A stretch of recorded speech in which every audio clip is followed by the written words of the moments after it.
See, he didn't have any hair either, see? By the way, my introduction, that's about the longest introduction I've ever had. I don't like introductions. I don't even like my own introduction. I really don't. I'm always amazed by people who have long introductions. And you all have heard people with long introductions, haven't you? You know, speakers like long introductions because that's their only opportunity to tell you all the amazing stuff they have done in the past in order to build up their credibility so you will want to pay attention to them. And I'm always just like you. I sit out there and I listen to those long introductions, and I'm always wondering, if they were so good at doing all that, well, then why do they have to do this? You know, bottom line, I was never any good at doing all that. I have to do this. Besides that, I figured out nobody cares how good you used to be. Isn't that right? Nobody cares how good you used to be.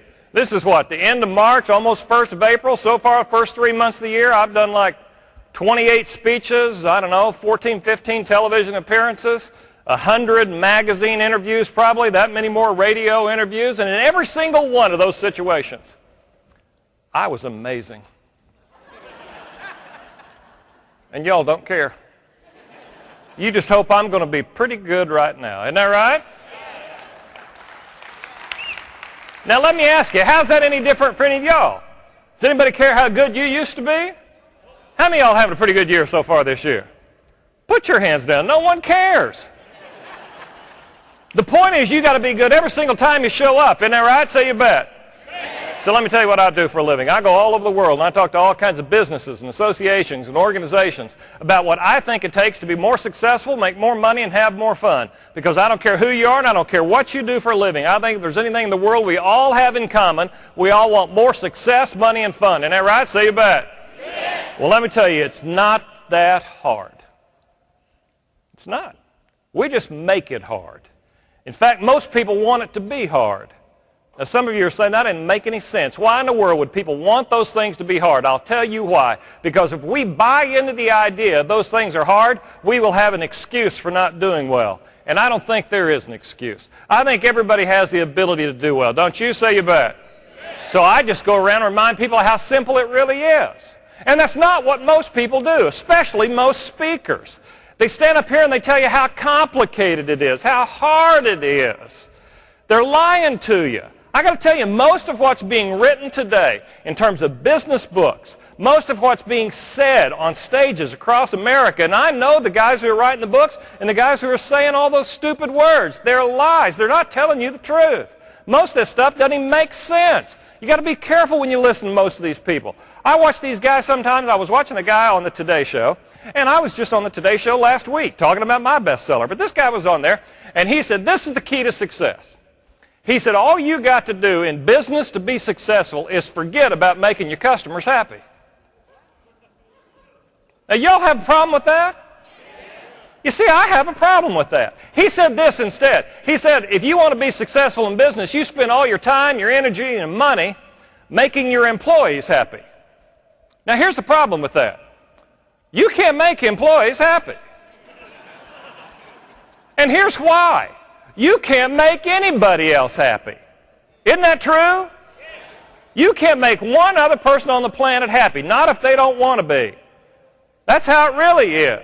In fact, about the last thing in this whole world I want is somebody else trying to show up and make me happy. Isn't that right? Really, you can't happy me into happy.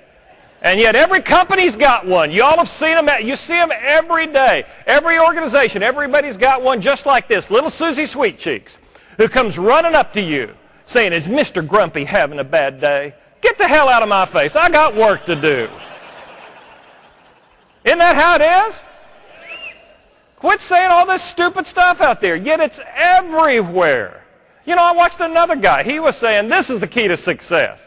He said nice managers get better results. Stupid thing to say. Results don't have anything to do with being nice. Results don't have anything to do with being mean. Results have to do with the manager who does their job. Isn't that right? Who clearly lays out expectations, manages to those expectations. That's how it really works. If the employee's doing it right, they stop and they reward the employee. If the employee's doing it wrong, then they stop and retrain, lay out the expectations again, clearly communicate those expectations, and follow up to make sure they're being done. Isn't that right? Say you bet. And then if they do it wrong, they do it about 2 more times, and then they fire them because they're too stupid to work there.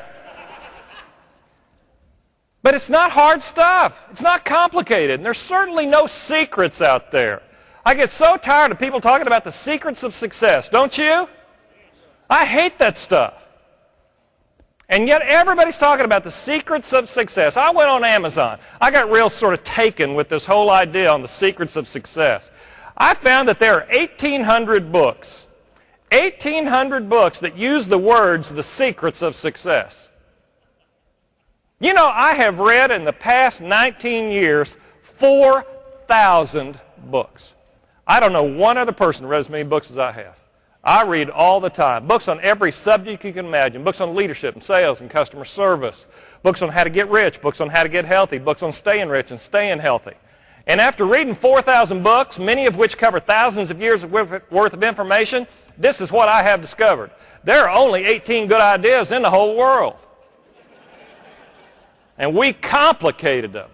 And we certainly don't need 1,800 books that talk about the secrets of success. You know, I found 500 books that talk about the secrets of customer service.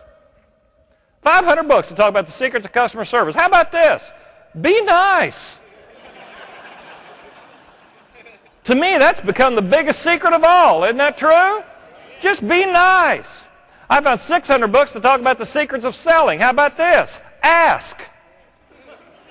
That's it right there. Ask. But Larry, they might say no. Well, then ask them again. Well, they still might say no. Well, then ask them one more time. If they say no, go ask somebody else. It's not that hard.